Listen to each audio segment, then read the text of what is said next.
Do sort of, wait, is Lindsay here? I don't see her yet. She's probably in a meeting. She's super busy. So Charlie, do you want me to sort of lead things since you're on the road, or do you want to do that? No, I'd appreciate it, Todd, if you do that. Okay, yeah, no problem. So let's get some things out of the way. Oh, there's Lindsay. Let's get hi Lindsay. Hey, let's get some quick things out of the way. I'm going to fill in for Charlie here. So we're at quorum, and the next question is: do we have any public comment, which we're required to do by public meeting law? Anybody with public comment? I suppose, Leah, if the earlier person that joined that we didn't hear from comes back and wants to give public comment, we need to give them that opportunity just to follow legal requirements. So with that, unless anybody has any questions, oh, I got a statement. Sherry, if you have changes, I don't know if you got a text from Tom or not, but if you have suggested changes, you can still voice your suggested changes and we can consider approval with said changes today. A big part of the reason we're doing this today was because until just yesterday, we were under the impression that the contract was ending yesterday with Lindsay, and we needed to get it done and taken care of and buttoned up. But we are fortunate enough to be able to strategize and get procurement to give her a bit more time and funding. So I think we're good there. That said, I think there's definitely energy to get this charter approved today and move on. But anyway, hopefully that addresses sort of some of your questions around changes. Sherry, with that, I'll toss it over to you, Lindsay, because I know we don't have much time. Okay, sounds good. Yes. And so, yes, this does not have to be the final, but Todd is absolutely right that I think folks are eager. And this is the third draft, and I have had 3 rounds of input. So just to highlight that. I will also say, before I share screen here and we can go through it a little bit, I do want to just put out a reminder that this is the charter, right? And so what's in the charter is a scope of work for the projects that you all discussed as a committee and the additional initiatives that you want to support. And so what this charter has ended up outlining in a scope of work, a project scope of work point of view, are the 2 major projects and then the 2 initiatives that that you want to throw weight behind and support. You should not consider those project scopes to be the end all be all, right? Because you wouldn't want to put in a charter a full project detailed scope of work and plan, right? What's in this charter should be the just enough, the just right amount to guide your work as you go. So in terms of expanding OES and in terms of project STEM lift, you want just enough in there, but you do not want to probably add any more detail, quite frankly, of what's already in there, for fear that you'll calcify yourself too much, right, in what it says. And so those are my words of caution and advice as we go into this. Just remember, this is the charter, so it just needs to be the just right amount of project scope. Consider also that we're already a third of the way through 2025, right? On the one hand, really good work because you do have outlined project scopes and a new charter. On the other hand, right, you want to make sure you really now, at your next meeting likely, get into how are we going to now get these done. So those are probably the only pieces I need to say as a preface. So you did get the draft sent from Aaliyah, but I am also going to just share so that if I can, and Aaliyah, if I have trouble, I'll let you know, but I think I can do this. I'm going to share screen so that we can go through this together. And what you will see, of course, is this has been now put into the format that we really want in terms of a charter. So I might ask you, Aaliyah, to go do this because again, mine isn't highlighting as an option to share. So thank you so much. You knew that was coming. You were ready. That was so fast. So here's what we're going to start off with. We got input and advice from a number of you. On who the sponsors need to be. And part of this was because we went back and forth a little bit on you want sponsors who are really going to be the right agencies and heads of agencies to support the work that you're doing, right? And so this is bold and also important work to you. Project STEM Lift specifically will require that you are partnering with the Oregon Department of Education, right? Because it is a K through 12 focused effort to really build career readiness foundations. And so you'll see that we have Dr. Charlene Williams, Director of the Department of Education. We also have on there some key partners like Oregon Business Council, Business Oregon, as well as, of course, the Employment Department, and then HEC and the WTDB. Those are other logical partners for this work. Oregon Business Council and Business Oregon specifically, because they have also wanted to really focus on foundational math and science at a younger age. And so to really throw your weight behind what they already have been talking about and get them to throw weight behind your initiative, this is the name of the game, right? This is what you want. What this will require is this committee, and that's probably the chair and co-chair. It's probably some of the champions of these initiatives with support from staff reaching out to these sponsors personally, because you don't want this to just be a check the box exercise, right? You want them to read the charter, read the scope, and understand where you're going so that they are supporting this. And again, it's not just sort of a check the box exercise by identifying sponsors. So I'm going to keep going here. We have committee leadership, right? No surprises there. We have the committee purpose. This has been in the past two drafts. So in this third version, it has not changed. It is to empower Oregon's future workforce to enter jobs and careers, ready, aware, and possessing the foundational knowledge needed for job and career success. If you can scroll, so we just see committee history, Aaliyah. The committee history we thought was a very important piece to this committee's work. And again, partly because you are all such an active committee and a big and diverse committee. And you have done really good work that has established you as a credible committee. I would say when folks ask about the WTDB, the Workforce Readiness Committee is going to come up, right? Especially because of what you have achieved with the essential employability skills and the Oregon Employability Skills Initiative.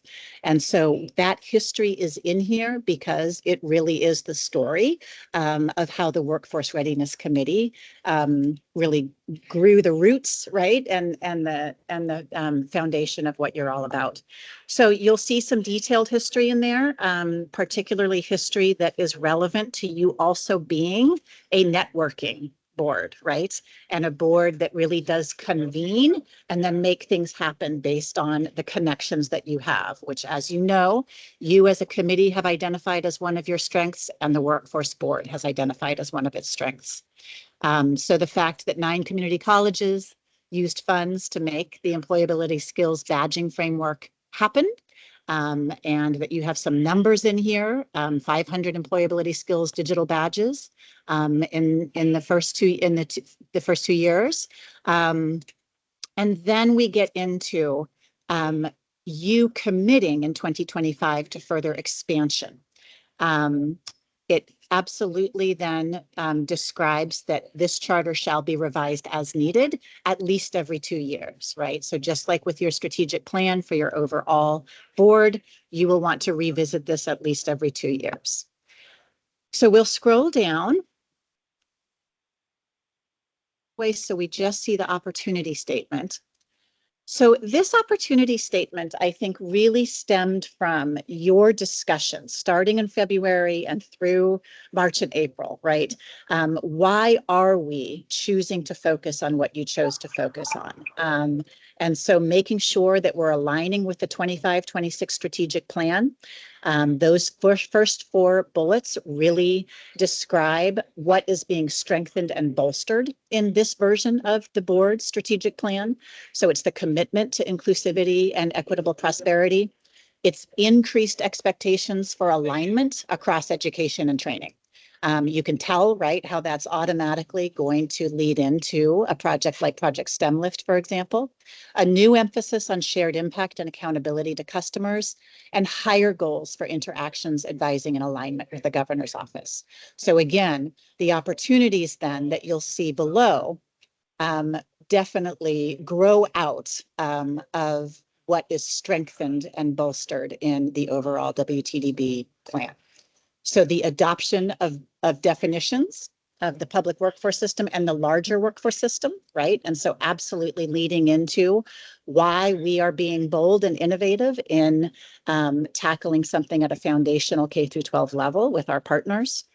Again, highlighting the strength and role of the board as a knowledgeable and networked convener across systems. Highlighting the role of the board as an informed and knowledgeable broker of industry needs. And that means leveraging its own membership as well as being accountable to industry research, coordination with the industry consortia. Aaliyah will scroll down a little bit more so we can see the bottom bullets. Thank you. The board's emphasis again on bold and innovative vision and action. And so those 2 bullets, the pursuit of innovations and the taking of calculated risks, are pulled directly from the WTDB's agreements and values statements in the revised strategic plan. Alignment with the CTE state plan, again, as an opportunity so that the essential employability skills, the CTE programs of study, and overall post-secondary readiness happens, and we can see the line of sight there. The current governor's prioritization of K-12 system improvements, right? Again, big window of opportunity. It's partly why you decided that this was the time to focus on foundational math and science. And then the national dialogue pulled from NGA, but also just happening across the country, as we know, around better uses of technology and AI tools to fill gaps that our K-12 system and our teachers and their capacity just can't do on their own. So if we keep scrolling down, those opportunities then lead right into the therefore, right? The WRC commits to driving change through 2 high priority key projects during 2025 through 2020. That says 7. It should say 6. Is that right? Yes. Okay. So good that we're going through this.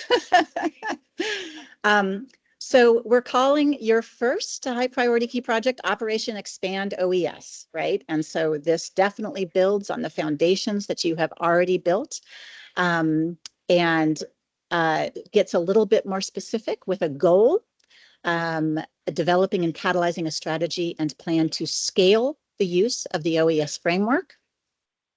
2 opportunities specifically. It is not done, right? Pretty straightforward. So the window of opportunity to expand it is now. And we have results. We have rates and incidents of adoption. And so the opportunity is absolutely to use this data to make the case for further expansion. So if we scroll down a little bit more, Leah, just so we see the full committee actions. Again, this should be considered just the guide, right? Not the full plan that you can do sort of separately, but in charter format, it at least outlines the scope of work of what you think it's going to take to expand OES. And so that's absolutely finalizing definitions, right, of career readiness and essential employability skills, including crosswalks with the definition of post-secondary college readiness, mapping the existing programs and system partners, which on one of your calls, and we have that captured in the notes from your calls, you already started doing, mapping some sort of immediate opportunity programs that could be, you know, the most likely partners to adopt the framework.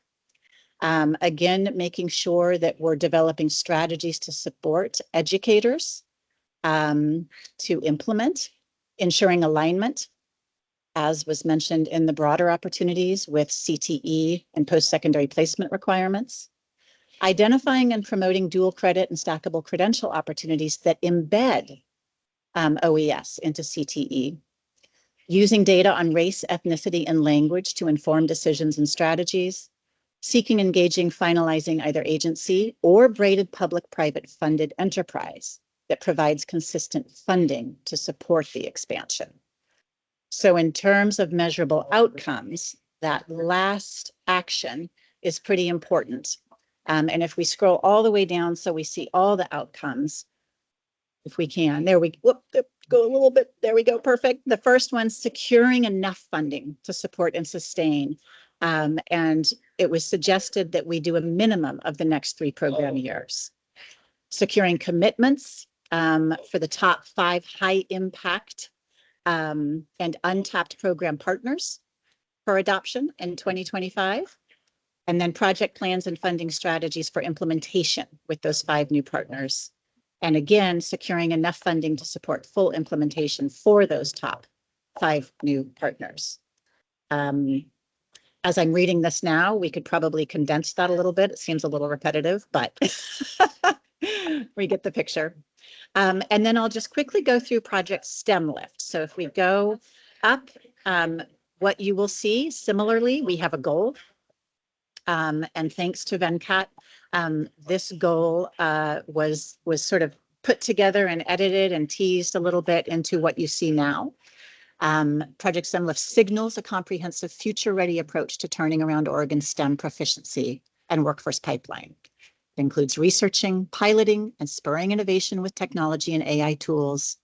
These tools assist teachers and underrepresented students with industry-relevant math and science concepts. Some important pieces here that I also want to call out. Obviously, the opportunities, we tried to keep them concise. It is a math and science initiative. It's targeting the critical grades 4th through 8th window, where data really shows outcomes are going down, down, down, even though funding is going up, up, up. We also want to call out the availability of, again, existing strong partners also interested and have been interested for a while in this critical issue, so Oregon Business Council. If we go to actions then, and we'll try to get as much of this on the screen. Well, we'll start with these 2 since we have a page split. So again, scope is just minimal for the charter. You will have a chance to turn this into a full plan, of course. Designing and conducting the research on the contextualized industry need for foundational math in these grades.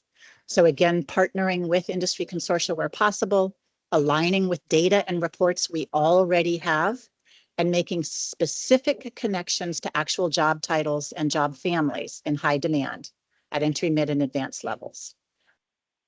The other piece here is, which of course Venkat has already started, conducting due diligence, right? Making sure that we are really looking into the effective and cost-saving AI tools that are out there, what they're showing in terms of outcomes and results for others in other areas, and figuring out what that means then for implementation in our target underperforming and underrepresented communities to close opportunity gaps. So if we keep going, we're almost done, folks. Then what you will see is 3 more actions: partnering with local tech and healthcare employers, specifically at identifying those two industries to co-create real-world STEM modules and career-connected learning experiences. So that going along with the AI tools that can be embedded into classrooms, piloting AI tools in math and science in targeted districts with a focus on 4th through 8th grade, developing and catalyzing a strategy and a plan for implementation and sustainability. And so that includes mechanisms to fund statewide adoption of these tools. Measurable outcomes, the research itself, measurable outcomes, the advocacy and fundraising plan itself, and then 6 school district pilots operational starting in the 26-27 school year. At the end of a 30% improvement over baseline of prior year in understanding of specified math and science knowledge. Now, of course, how are we going to do that, right? How do we measure this? Do we know anything about it? Don't panic, right? Remember, this is the scope of work you're outlining in your charter. That is to be worked out, and it will need to be worked out, right?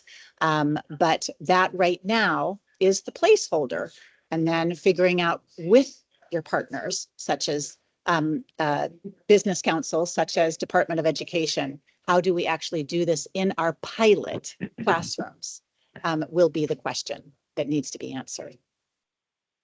What I realized is not in here, and I just want to highlight it because I thought I put it back in there, and that is specifically when we say underrepresented, we are also highlighting the data related to lack of females in STEM careers. And so I just want to verbally highlight that because I really thought I put that in there, and I'm noticing it's not in there. So that's going to be a change that we go back and make. So finally, then the last two are really supporting, right? How does the WRC throw weight behind two initiatives that others are taking the lead on, right? And so that is one, systematizing early college credit and dual enrollment opportunities. And so there are staff leads within HEC and Department of Education. And so the question and the actions for you are, how do we identify opportunities to throw weight behind this effort? How do we assist with the navigation of the patchwork quilt of ways Oregon already offers this? Because again, you are the brokers, the conveners, the network navigators. And how do we make sure that we're advising on design and strategy that will most likely secure funding needed? So 2 measurable outcomes for that, maybe a time-limited ad hoc work group to assist with navigation of opportunities and network connections and the strategy, and then signed support from the WRC to a HEC ODE strategy and plan. Which will include from the leads, HEC and ODE, recommendations to governor, legislature, and agency partners. And then the second one is very similar in terms of what you're committing to, throwing weight behind and the outcomes. And so if we scroll all the way down, it's right here, and that is CTE for all, right? So in direct support of Department of Education's new efforts to connect schools more to their communities, how do we really make sure that CTE becomes a focus and something we value for all students, not just the students that get funneled into CTE? And so certainly we've heard you say this, we've heard others say this, and of course there is an effort underway in ODE to go that direction. Measurable outcomes very similar then to the last initiative that you're throwing weight behind. Perhaps an ad hoc work group from the WRC to figure out where is the Department of Education on this, right? And what can we do? It was way back. And then signed support. Somebody, oh, there we go. Thanks for muting. Signed support to the efforts that you have advised and given input on.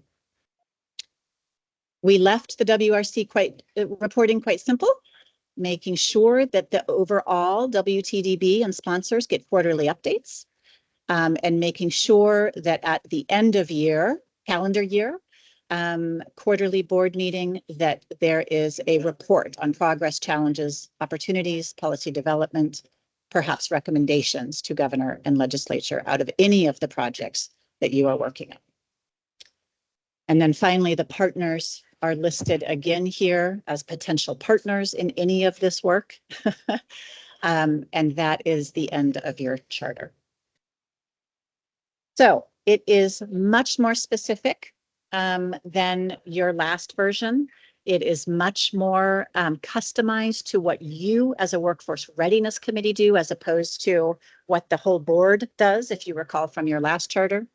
And again, should be considered a charter, right? Not your very specific action plan for each of your projects. So with that, any quick input or questions? And how, first of all, I would love to see, just by a thumbs up, if you were to vote to approve this now with just the couple changes that I said, the date change, 25-26, not 25-27, and adding in the little bit of data that we have and the focus on girls in STEM. How many of you would approve it right now if we held a vote? Give a thumbs up. 1, 2, 3, 4. Okay, 5, 6. Okay. And I can't see the other page, of course. There we go. How many of you would like then to have, let's see, this is Thursday, to have by Monday to offer some suggestions or edits? Give me a thumbs up for those who want to offer any other suggestions or edits.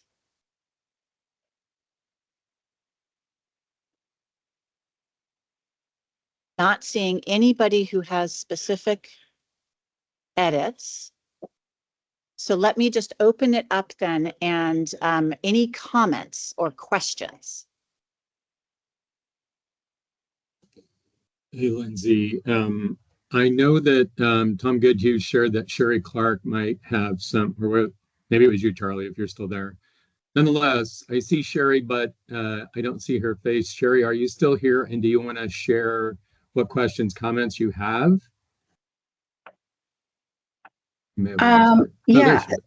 Well, so the only thing was I had provided some historical information on OES, and it's not in there. I don't think it changes the work that we do, so I don't think it's like the end all be all, but I did provide some data on that. And I don't know, it's possible, Lindsay, that you didn't get it.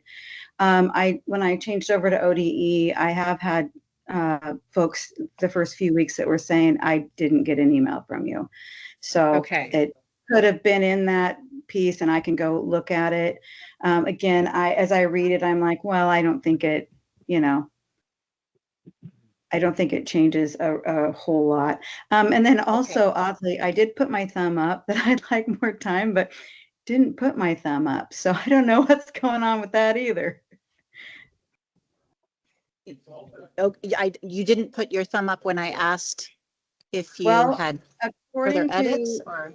yeah, I did. I went into reactions and I hit the thumbs up, but I didn't see it come up either. So I don't know what. Yeah, I don't know. No worries.